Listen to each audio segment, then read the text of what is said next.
Muy bien, hermanos, la verdad que es lindo encontrarnos otra vez y disfrutar este tiempo de interacción bíblica, que cada uno puede traer su propio entendimiento al grupo y aportar y crecer juntos en la profundización de la palabra de Dios, pero también en su aplicación a la vida cotidiana, a la realidad que cada uno tiene en el ministerio de la Iglesia. Y en esta última semana dedicada al Evangelio de Lucas, y vamos a hacer énfasis en la salvación como tema principal, podemos ver tres partes que corresponden a tres aspectos de la obra redentora de Cristo. En primer lugar, consideraremos la salvación en su dimensión personal. En segundo lugar, observaremos la interpretación que Lucas hace de Dios como Salvador. Y tercero y último, vamos a examinar juntos el alcance de la salvación al ver la clase de personas que son salvadas. Adelante con esta lección en video, con la ayuda del moderador, el Dr. Pete Alwinson.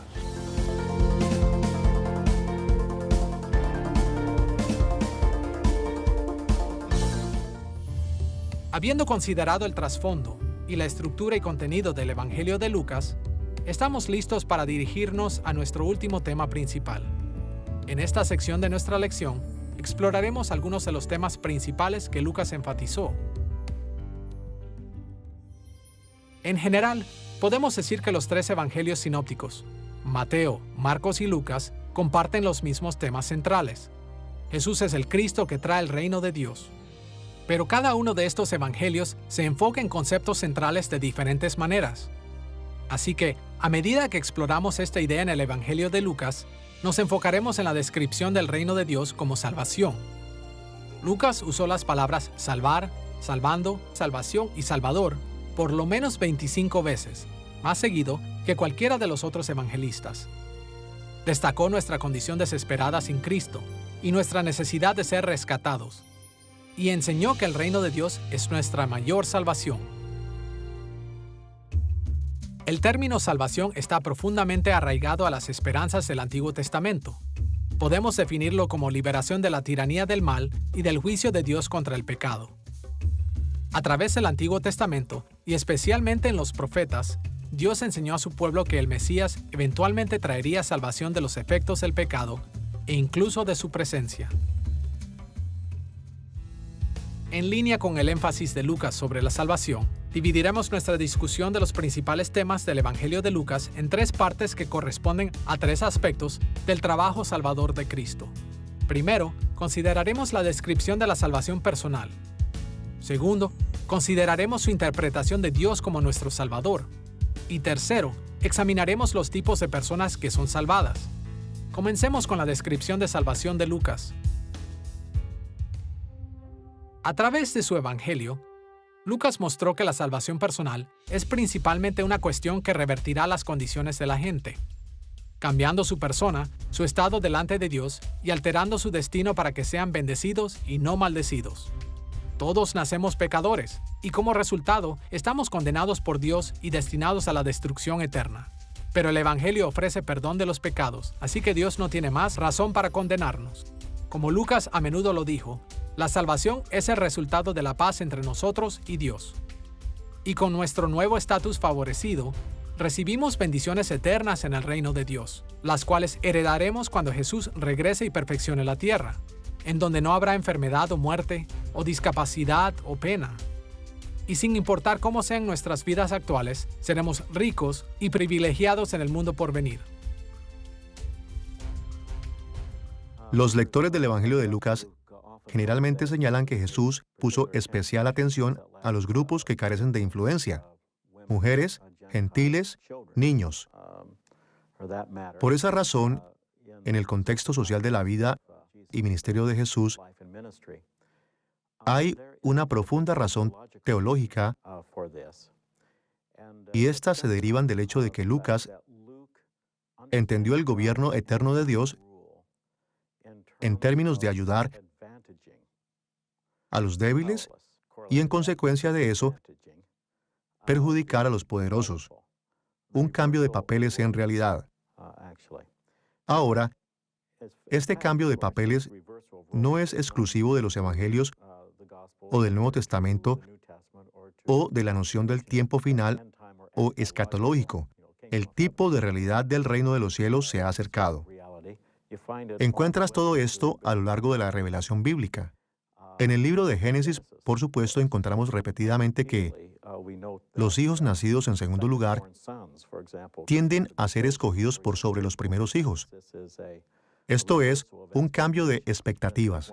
Eso es solo un ejemplo de cambio de expectativas que tenemos en el Antiguo Testamento, y en lo que se refiere a Lucas, yo creo que llega a su culminación, a su clímax, a su cumplimiento en la gran celebración del cambio de expectativas que tenemos en el Nuevo Testamento, especialmente, como yo digo, un cambio de los poderosos y de los débiles. Recordemos que en Lucas capítulo 7, Juan el Bautista envió mensajeros para preguntar a Jesús si él realmente era el Mesías. Y Jesús respondió, parafraseando a Isaías capítulo 61, versículos 1 y 2. El mismo pasaje que leyó en la sinagoga al inicio de su ministerio público. Escuchemos una vez más lo que Jesús dijo en Lucas capítulo 7, versículo 22. Los ciegos ven, los cojos andan, los leprosos son limpiados, los sordos oyen, los muertos son resucitados, y a los pobres es anunciado el Evangelio. Cada cosa que Jesús mencionó aquí fue una forma de salvación, un cambio de condiciones malas a condiciones buenas. En la nueva tierra, estas malas condiciones serán totalmente eliminadas, e incluso ahora, la salvación nos anticipa estas bendiciones eternas. Pero los grandes cambios de la salvación no están limitados a nuestras circunstancias externas, también cambia nuestro interior. Como Jesús dijo en Lucas capítulo 6, versículos 27 al 36, amad a vuestros enemigos, haced bien a los que os aborrecen, bendecid a los que os maldicen, y orad por los que os calumnian. Amad pues a vuestros enemigos, y haced bien, y prestad, no esperando de ello nada, y será vuestro galardón grande, y seréis hijos del Altísimo, porque Él es benigno para con los ingratos y malos. Sed pues misericordiosos, como también vuestro Padre es misericordioso. Las bendiciones del reino no solo cambian circunstancias externas, también cambian el carácter y la perspectiva de aquellos que son salvos. Al igual que los cambios externos, estos cambios internos se manifiestan parcialmente en el mundo presente y por completo en el siguiente mundo. En estos momentos, nosotros comenzamos a pensar y actuar en forma diferente porque el Espíritu Santo mora en nosotros y vemos al mundo con ojos nuevos. Estos cambios continuarán en el cielo, donde seremos totalmente libres de la presencia, corrupción y consecuencias del pecado, y serán completados cuando Jesús regrese y nos dé nuestros cuerpos nuevos en la tierra nueva. Estas bendiciones de la salvación explican por qué una y otra vez en el Evangelio de Lucas la respuesta apropiada a la salvación es el regocijo. Lo vemos a través de los muchos cantos incluidos en Lucas. El canto de Zacarías en Lucas capítulo 1, versículos 68 al 79. El canto de María en Lucas capítulo 1, versículos 46 al 55. Y el canto de Simeón en Lucas capítulo 2, versículos 29 al 32. Regocijarse en la salvación es también mencionada en los anuncios angelicales, como el mensaje dado a Zacarías en Lucas capítulo 1, versículo 14, y las buenas nuevas de gran gozo dadas a los pastores en Lucas capítulo 2, versículos 10 y 11. Y el regocijo es el tema constante de las parábolas de Jesús de la oveja perdida, la moneda perdida y el hijo pródigo en Lucas capítulo 15. Jesús resume la respuesta de regocijo de esta manera en Lucas capítulo 6, versículos 21 al 23. Bienaventurados los que ahora lloráis, porque reiréis. Gozaos en aquel día y alegraos. Dios quiere la salvación para darnos regocijo. Él quiere regocijarnos porque nuestros pecados han sido eliminados, y porque tenemos una relación pacífica con Él, y porque estamos heredando las bendiciones de su reino. Este tema era tan importante para Lucas que él incluso terminó su evangelio con esto.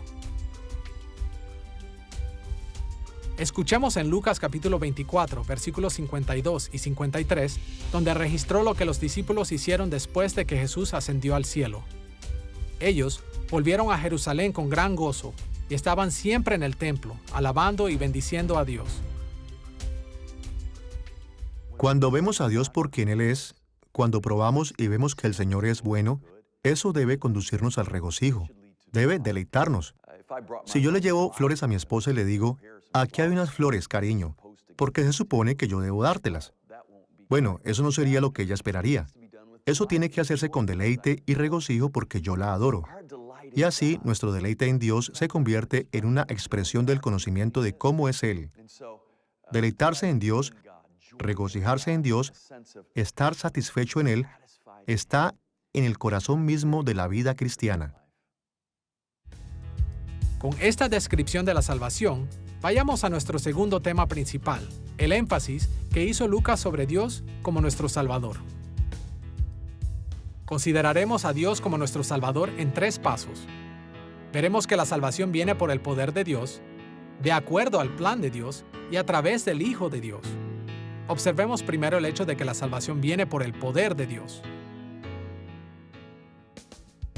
El Evangelio de Lucas hace eco en la idea que tiene el Antiguo Testamento de que Dios es el Salvador de su pueblo. Este es un tema predominante en los primeros capítulos de Lucas, que marcan la pauta para todo el libro. María se regocijó porque Dios era su Salvador, en Lucas capítulo 1, versículo 47. Zacarías cantó acerca de la salvación que Dios estaba trayendo, en Lucas capítulo 1, versículos 68 al 79. Escuchemos lo que Simeón dijo cuando sostuvo al bebé Jesús, en Lucas capítulo 2, versículos 29 y 30. Ahora, Señor, despides a tu siervo en paz, conforme a tu palabra, porque han visto mis ojos tu salvación. Simeón se refirió a Dios como el soberano Señor, o déspota en griego, atribuyéndole a Dios el poder y la autoridad sobre toda la creación. Y con el término tu salvación, Simeón indicó que Dios está usando su poder para traer la salvación. Y este tema continúa a través del Evangelio de Lucas. Por ejemplo, Juan el Bautista proclamó la salvación de Dios en el contexto de su renovación de toda la tierra en Lucas capítulo 3, versículo 6, y en Lucas capítulo 18, versículos 26 y 27. Jesús enseñó que la salvación es imposible para el hombre, pero que para Dios todo es posible. Lucas quería que sus lectores entendieran que Dios está en control de todas las cosas, que la salvación no puede ser alcanzada por la fuerza, inteligencia, determinación o riqueza humana. La salvación solo le pertenece a Dios. Es su obra, lograda por su poder. Solo Dios tiene la autoridad para liberar a las personas de su juicio. Solo Dios tiene el poder para cambiar a las personas en su interior. Solo Dios tiene el poder requerido para traer su reino a la tierra. Y solo Dios tiene la habilidad de recompensar a su pueblo con las bendiciones de ese reino. Además de enfatizar que la salvación viene del poder de Dios, Lucas enseñó que la salvación es parte del plan de Dios. Por ejemplo, cuando Jesús comenzó su ministerio público en Lucas capítulo 4, él leyó Isaías capítulo 61, versículos 1 y 2, y asombró a la multitud diciendo que se estaba cumpliendo esa profecía en ese mismo momento y lugar. Y durante el resto de su evangelio, Lucas continuó demostrando que la salvación es el plan de Dios, revelando que los dramáticos eventos de la vida de Jesús cumplieron las promesas del Antiguo Testamento. Escuchemos las palabras de Jesús casi al final de su ministerio público en Lucas capítulo 24, versículo 44. Era necesario que se cumpliese todo lo que está escrito de mí en la ley de Moisés, en los profetas y en los salmos. Todo el Antiguo Testamento habla acerca de la salvación que Dios está cumpliendo a través de Jesús. El plan de Dios siempre ha sido salvar a su pueblo de esta manera. Otra forma en que Lucas demostró que la salvación cumple con el plan de Dios fue señalando con regularidad que las cosas que hizo Jesús eran necesarias porque Dios había requerido que sucedieran. Como un ejemplo, escuchemos la forma en la que Jesús describió su sufrimiento y muerte en Lucas capítulo 9, versículo 22. Es necesario que el Hijo del Hombre padezca muchas cosas y sea desechado por los ancianos, por los principales sacerdotes y por los escribas, y que sea muerto y resucite al tercer día. Notemos que cuando Jesús explicó lo que iba a suceder, él usó la palabra necesario, que se traduce de la palabra griega dei. ¿Por qué era necesario? Porque Dios lo exigió. Cada cosa que le pasó a Jesús era parte del antiguo plan de Dios para salvar a su pueblo. El tercer punto que mencionaremos para demostrar que Dios es nuestro Salvador es que la salvación viene a través de Jesucristo, el Hijo de Dios. El Evangelio de Lucas repetidamente afirma que Jesús es el Hijo de Dios. Algunas veces la filiación de Jesús lo identifica como el Dios encarnado, como en el anuncio angelical de su nacimiento, en Lucas capítulo 1, versículo 32 al 35. En otras ocasiones se enfatiza su autoridad, y esto lo vemos en su bautismo, en Lucas capítulo 3, versículo 22, donde Dios expresó su aprobación desde el cielo, y durante su transfiguración, en Lucas capítulo 9, versículo 35, cuando Dios instruye a su pueblo a escuchar a su Hijo. En otras ocasiones, se refiere a su función de rey vasallo mesiánico de Dios, como en la última cena, en Lucas capítulo 22, versículo 29. Pero todas estas referencias de Jesús como el Hijo de Dios comparten por lo menos una cosa en común. Todas indican que Jesús es la persona a través de quien Dios está cumpliendo la salvación. Jesús es el Hijo de Dios que fue enviado al mundo para rescatar a su pueblo de la condenación, muriendo en su lugar y trayendo el reino de Dios a la tierra. Algunas veces los cristianos pensamos equivocadamente que el Padre es un Dios furioso que nos odia y que Jesús es su Hijo rebelde que se levanta en favor nuestro. Pero no hay nada más alejado de la realidad. Jesús solo vino a salvarnos porque su Padre lo mandó. Sí, Jesús realmente es nuestro Salvador, y Él realmente nos salva del juicio del Padre. Pero es crucial entender que la salvación que Él nos trae tiene su origen en el Padre. Como el Hijo de Dios, Jesús solo hizo lo que el Padre le mandó. Él usa el poder de Dios para cumplir el plan de Dios. Y de esta manera, la obra salvadora de Jesús es prueba de que Dios el Padre es nuestro Salvador. Ahora que hemos observado que Lucas hace la descripción de la salvación y a Dios como nuestro Salvador, vayamos al tercer tema principal en el Evangelio de Lucas, la variedad de personas que son salvadas. En los días de Jesús, nadie se habría sorprendido si él hubiera ofrecido salvación a aquellos que ocupaban lugares de honor o de poder en la sociedad. Nadie se habría preguntado por qué él salvó a los que estrictamente cumplían la ley de Dios. Nadie se habría maravillado si él hubiera condenado a la gente que la sociedad judía ya despreciaba, personas a las que aparentemente Dios había pasado por alto para bendecirlos, porque de alguna manera habían fallado. Pero eso no fue lo que Jesús hizo, y uno de los principales temas del Evangelio de Lucas es llamar la atención hacia la gente que Jesús sorprendentemente salvó y dio honor y estatus.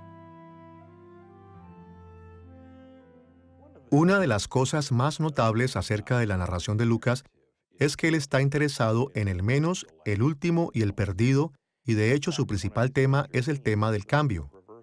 El menor, el último y el perdido se van a convertir en el primero, el más y el encontrado en el reino de Dios. Lucas está realmente interesado en el lado ético del Evangelio.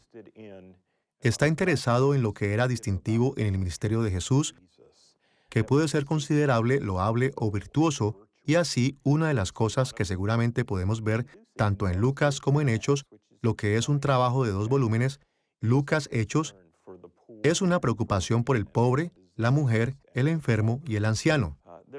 No hay duda de que hay más énfasis en Lucas Hechos que en los otros evangelios acerca de esto. Por ejemplo, cuando observamos las bienaventuranzas de Jesús, en vez Mateo dice, bienaventurados los pobres en espíritu, y en Lucas simplemente encontramos, bienaventurados los pobres. Esta es una real preocupación de Lucas.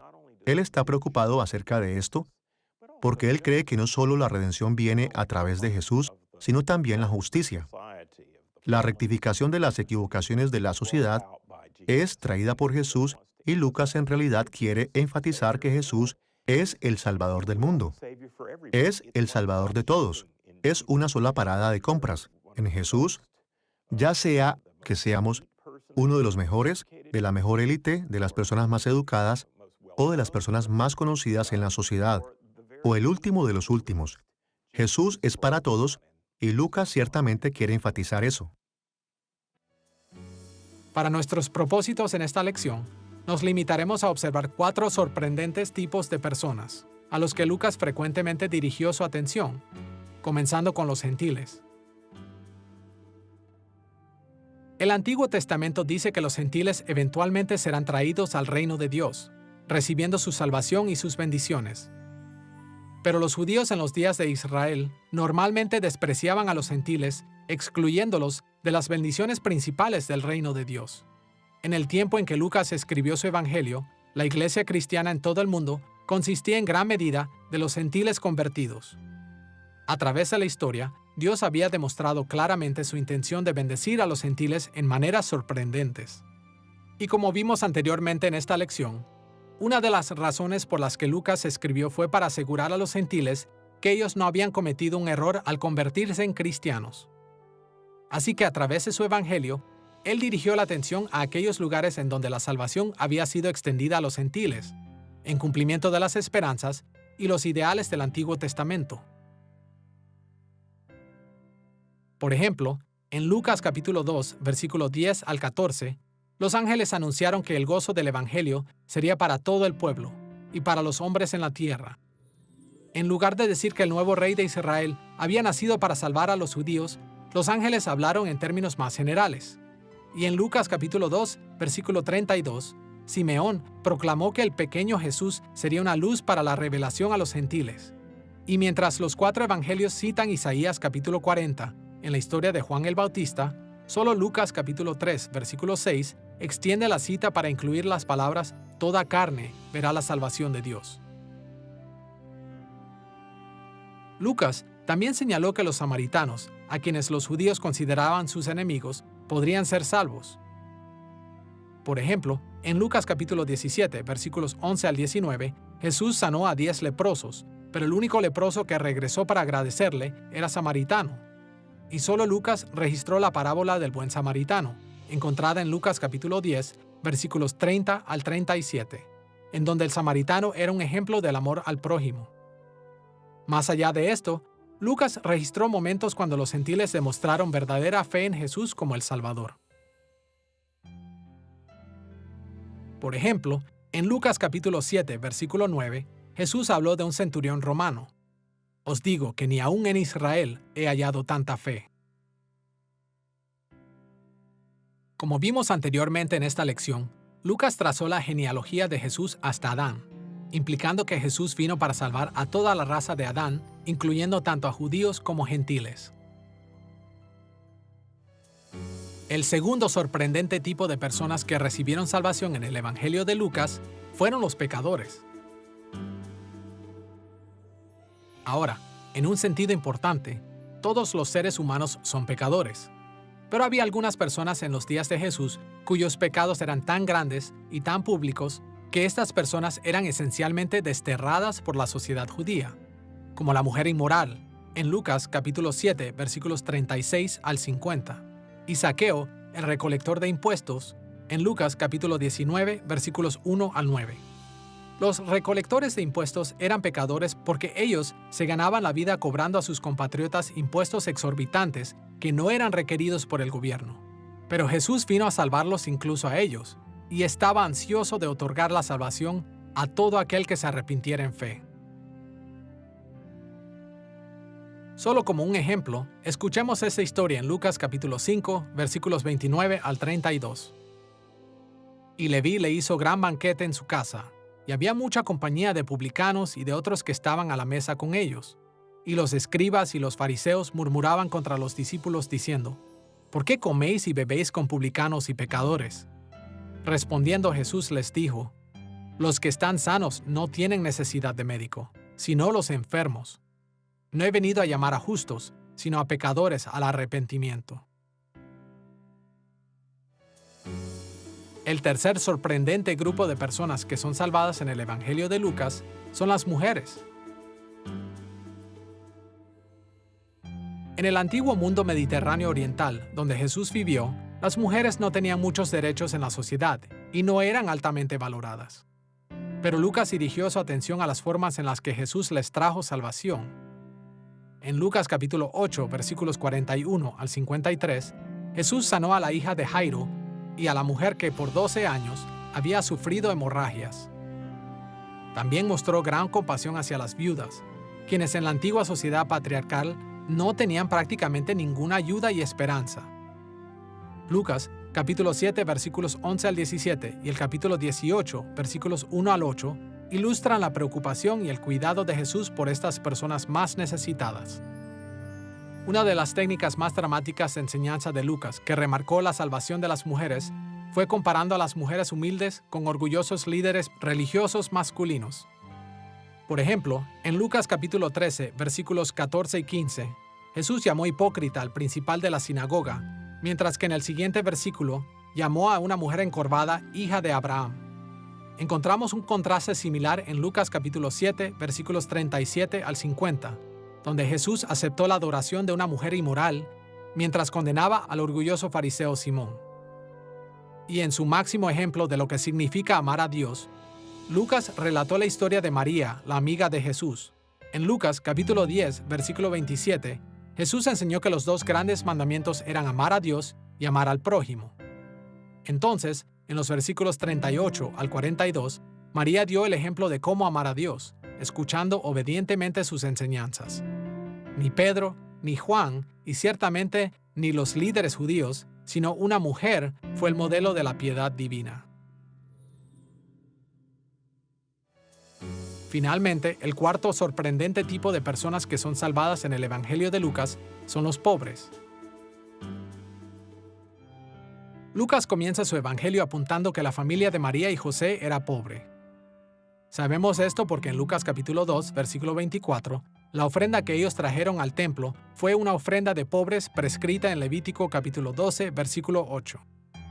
Lucas también mostró que Jesús favoreció a los pobres en lugares como la parábola del rico insensato, en Lucas capítulo 12, versículos 13 al 21, y en su historia acerca del rico y Lázaro, en Lucas capítulo 16, versículos 19 al 31.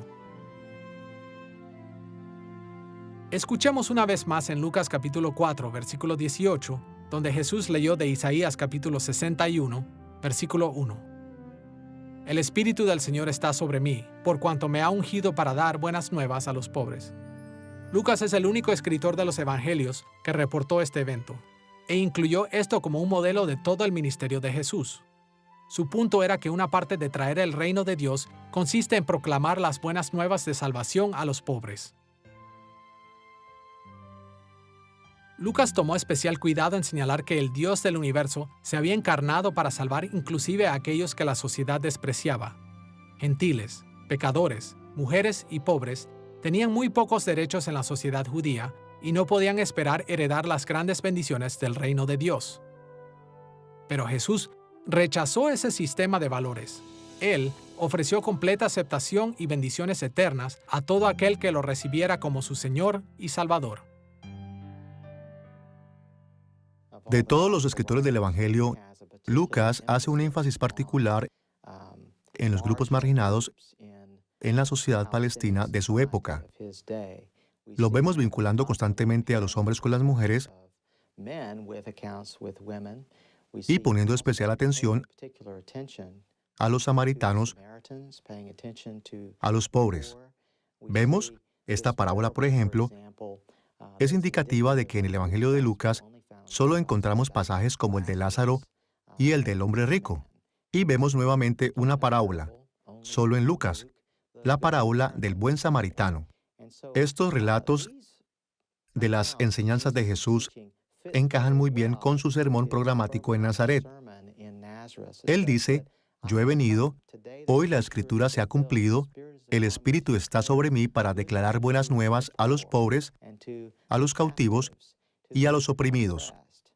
Y Jesús le dice a sus discípulos que cuando ellos vayan a tener un banquete, deben invitar a los cojos y a los pobres también. Así, Jesús está ilustrando algo muy importante, que en nuestra relación con otras personas que llevan la imagen de Dios, no debemos pensar que somos mejores de lo que debemos. Esta es la forma como Pablo lo expresó. Pero debemos ver que Jesús extendió la gracia a todos los aspectos de la sociedad. Llamó a sus discípulos a hacer esto, y nosotros debemos hacerlo también. Jesús es ridiculizado por pasar tiempo con las prostitutas y los pecadores, y la manera en la que Él responde a eso es, he venido no por justos, sino por pecadores. Y así, esto no es solo una reflexión de la misión de Jesús para alcanzar cada aspecto del pueblo de Dios, de la sociedad de aquellos días, pero es también un sentido de lo que realmente somos nosotros en realidad, de nuestra verdadera necesidad también. Todos necesitamos la gracia de Dios. No merecemos el favor de Dios por nuestras buenas obras o nuestro lugar en la sociedad. Y por lo tanto, todos estamos en un terreno de igualdad ante Dios y debemos darnos gracia unos con otros y tendernos la mano unos a otros, porque tenemos los mismos tipos de necesidades. En esta lección, exploramos el Evangelio de Lucas, considerando su trasfondo en términos de su autor y su audiencia original, así como la ocasión o circunstancias de su escritura, su estructura y contenido, y sus temas principales que giran alrededor del tema de la salvación. Si mantenemos estas ideas en mente cuando leemos el Evangelio de Lucas, tendremos un mejor entendimiento de su significado y estaremos más preparados para aplicarlo en nuestras vidas, en la iglesia y en el mundo. El Evangelio de Lucas presenta a Jesús como el glorioso Hijo de Dios, quien vino a la tierra como el amante salvador del mundo. Él extendió las buenas nuevas de la salvación de Dios para todos, independientemente de su origen étnico, posición económica o condición. En sus días, el Evangelio de Lucas aseguró a los gentiles cristianos que no habían cometido ningún error al seguir al Mesías judío. Y lo mismo es para cada época. Desde el primer siglo, la vasta mayoría de la iglesia ha sido gentil. Y nosotros no hemos cometido ningún error tampoco. Y como seguidores de Cristo, es nuestra responsabilidad el seguir predicando esas mismas buenas nuevas de arrepentimiento y fe para todo el mundo, sabiendo que tenemos el único mensaje que puede traer verdadera salvación.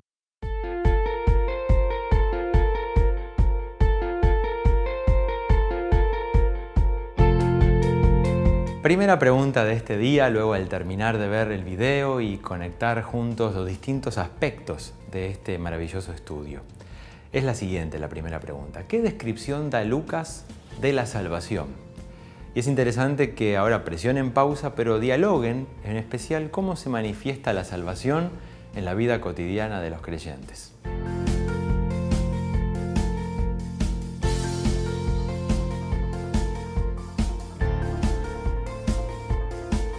La pregunta número 2. ¿Por qué era tan importante para Lucas resaltar que Jesús, el Salvador, era Hijo de Dios?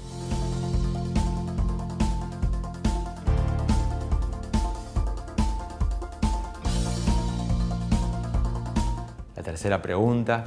¿Qué aspecto crucial de la obra salvífica de Jesús se evidencia a través del gran interés que muestra Lucas en los grupos de personas que sufrían exclusión y eran marginados por la sociedad de su época?